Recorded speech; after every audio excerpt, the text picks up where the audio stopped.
सबसे पहले भगवान उन 3 यूपीएससी एस्पिरेंट्स को अपने चरणों में स्थान दें, उन्हें शांति प्रदान करें, जिनकी अभी बेसमेंट में पानी भर जाने की वजह से डेथ हो गई है। और 4 दिन पहले पटेल नगर में भी इलेक्ट्रिसिटी शॉक की वजह से एक स्टूडेंट नीतीश की जान गई थी। वो भी यूपीएससी एस्पिरेंट था, 26 ईयर उनकी एज थी। उन्हें भी भगवान अपने चरणों में शांति दे, अपने चरणों में स्थान प्रदान करे। और जो लोग, जो इंस्टीट्यूट्स, जो government agencies in tragic incident के पीछे जिम्मेदार हैं, रिस्पॉन्सिबल हैं, उन्हें सजा मिलनी चाहिए। दूर दराज के क्षेत्रों से स्टूडेंट्स दिल्ली जैसे बड़े शहर में पढ़ने आते हैं और छोटे छोटे रेड होल्स या सो कॉल्ड पीजीज में रहते हैं।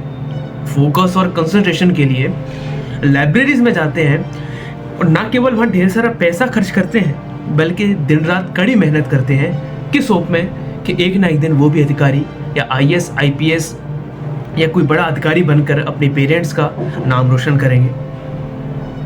And what they get, this is not what they deserve, this is not what there parent deserve, this is not what aspirant deserve.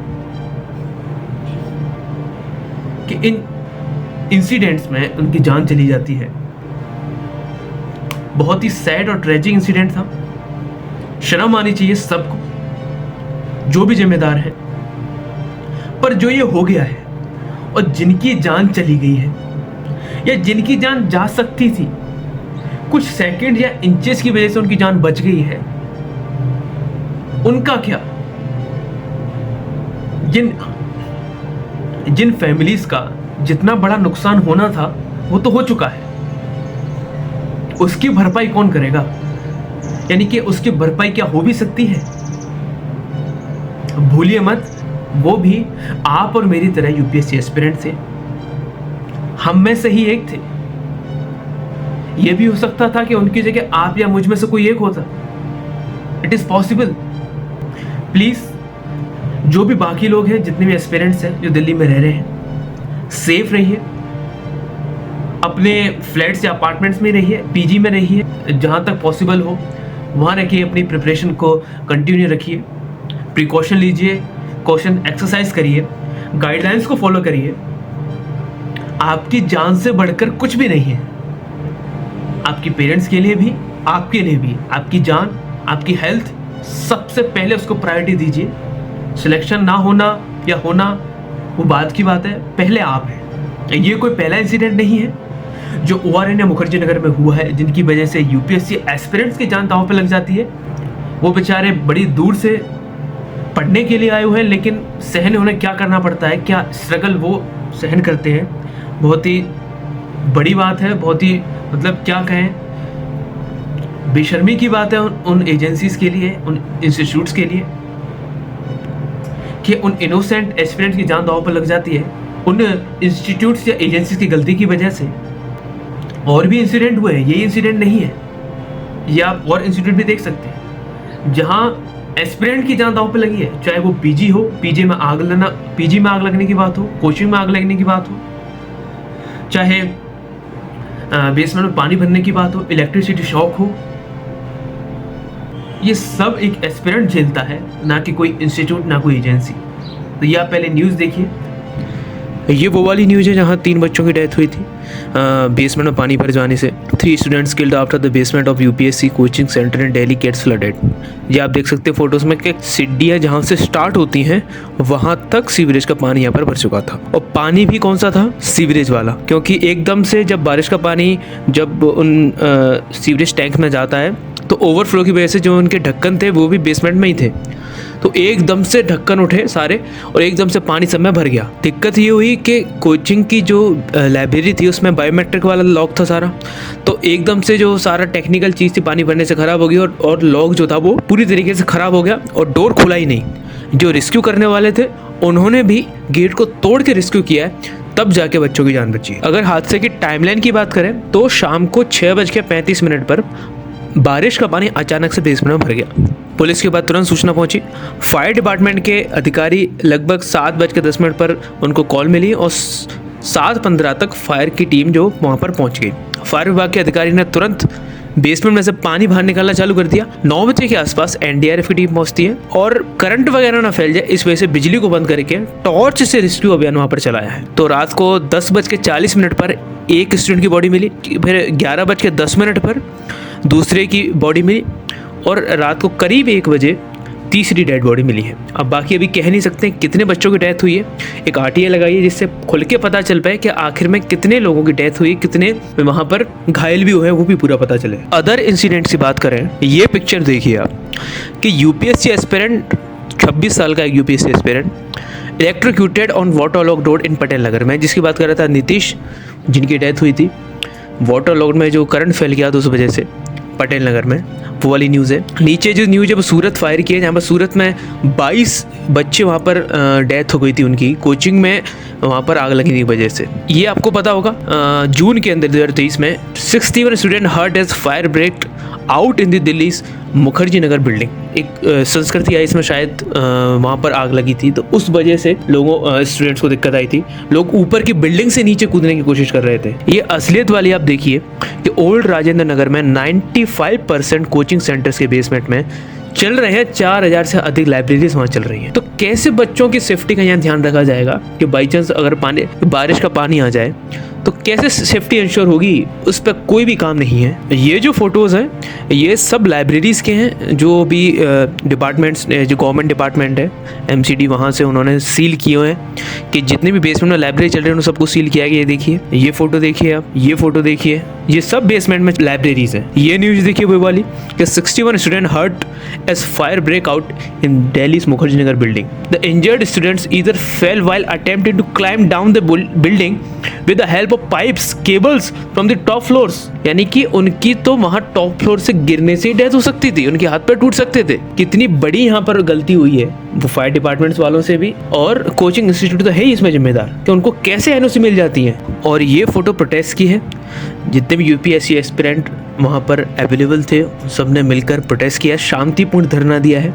अगर आप भी आसपास रहते हैं, आप लोग भी अगर अवेलेबल हैं तो आप लोग भी वहाँ पर जा सकते हैं। और मैं रिक्वेस्ट करना चाहूँगा जितने भी एस्पिरेंट हैं जो यूट्यूब अपना चैनल चलाते हैं, यूट्यूब पे वीडियोस बनाते हैं, तो उन सभी से रिक्वेस्ट है कि सब इस इंसिडेंट पे एक ना एक वीडियो ज़रूर से बनाएं। आपकी ये सोशल रिस्पॉन्सिबिलिटी भी है कि हम इन पर एक बार वीडियो बनाएं, अपनी आवाज़ उठाएं, जिससे ऐसा इंसिडेंट फ्यूचर में कभी ना हो। इसके लिए हमें ज़रूर से वीडियो बनाना चाहिए, अपनी आवाज़ उठानी चाहिए। आपको अगर आप वीडियोस भी नहीं बनाते हैं तो आपको जितने भी ट्विटर्स पर ट्वीट ट्रेंडिंग चल रहे हैं उनको रीट्वीट आपको करना चाहिए, जिससे लगे कि आपने अपनी रिस्पॉन्सिबिलिटी निभाई है। आप प्रोटेस्ट में भाग लीजिए, कुछ भी करिए, लेकिन अपनी सोशल रिस्पॉन्सिबिलिटी जरूर से निभाइए। ये आप प्रोटेस्ट का वीडियो देखिए।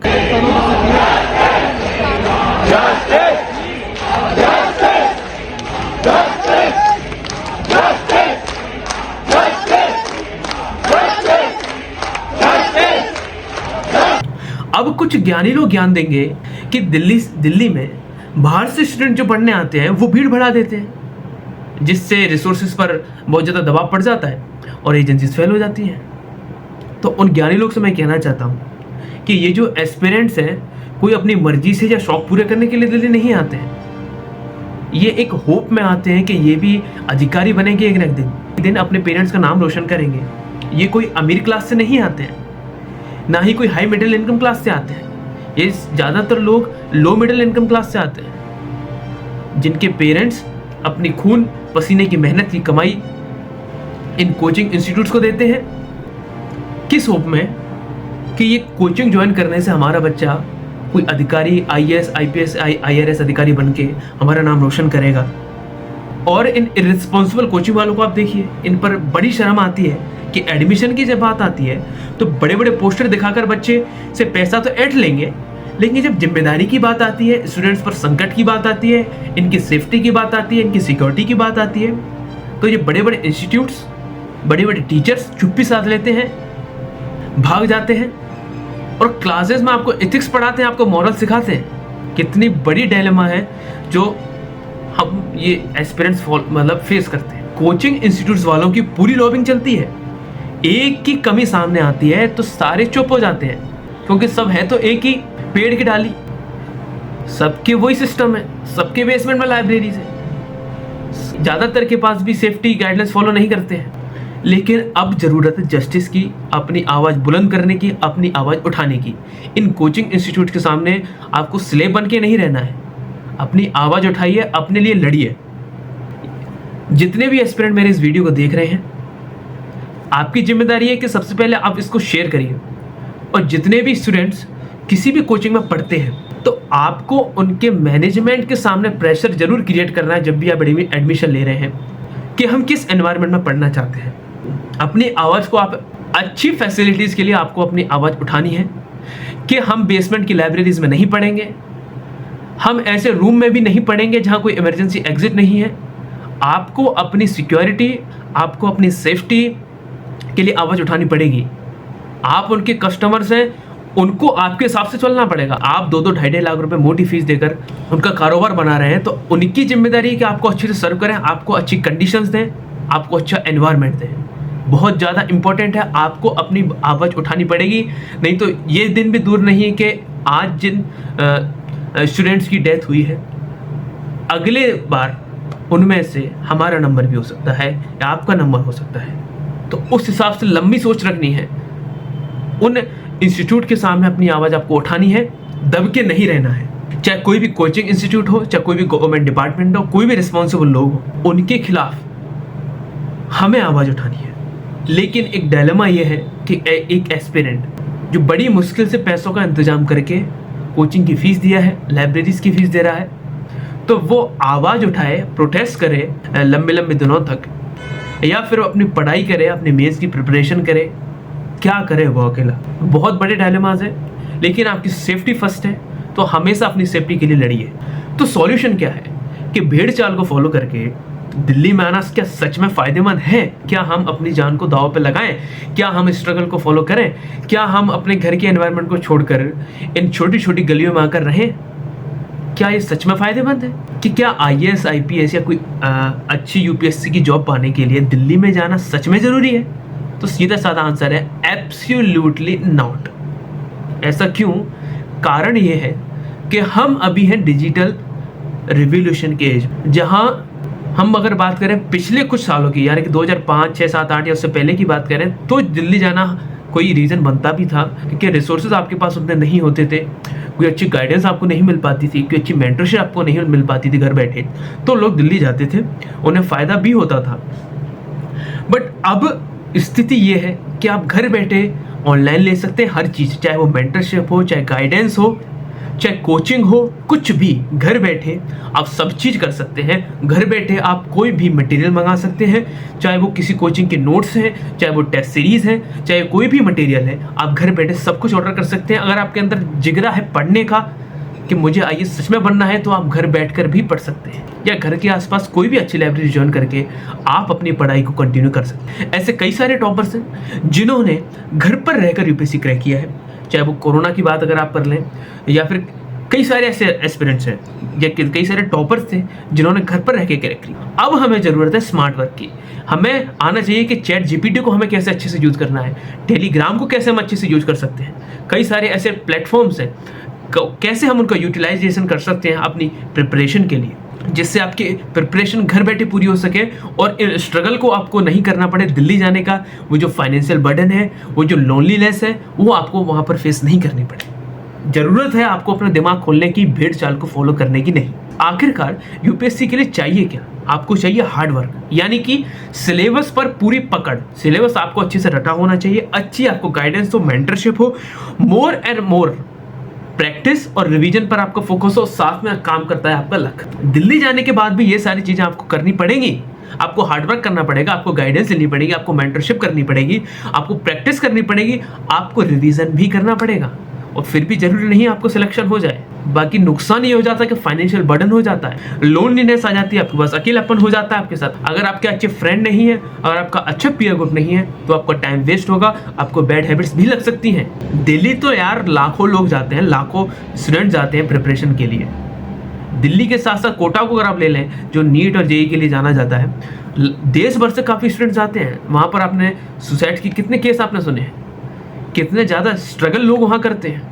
लेकिन सिलेक्शन रेट की अगर आप बात करें तो कितने सिलेक्शन होते हैं वो आप खुद जान सकते हैं, वो आपको खुद को भी पता है कितने % सिलेक्शन आपकी रेट है। तो दिल्ली जाने से कोई सॉल्यूशन नहीं निकलता है, बस आपके दिमाग में संतुष्टि आ जाती है कि बस हम दिल्ली आ गए हैं, ये हमारा मक्का मदीना है, यहाँ आकर हमारा सिलेक्शन तो हो ही जाएगा चाहे हम पढ़ाई करें नहीं करें। इस मेंटेलिटी से बाहर निकलिए। यूपीएससी डेडिकेशन मांगता है आपकी, चाहे वो घर बैठ के आप दे रहे हैं या किसी लाइब्रेरी में बैठ के दे रहे हैं, डज नॉट मैटर। तो समझदारी से काम लीजिए। अगर आप 1% भी आपके घर पर माहौल नहीं है या आसपास में अच्छा आपके पास कोई लाइब्रेरी नहीं है, तब दिल्ली को केवल लास्ट रिसोर्ट रखिए। उसे अपनी फर्स्ट चॉइस मत बनाइए कि दिल्ली जाना है, कोई फैशन मत बनाइए।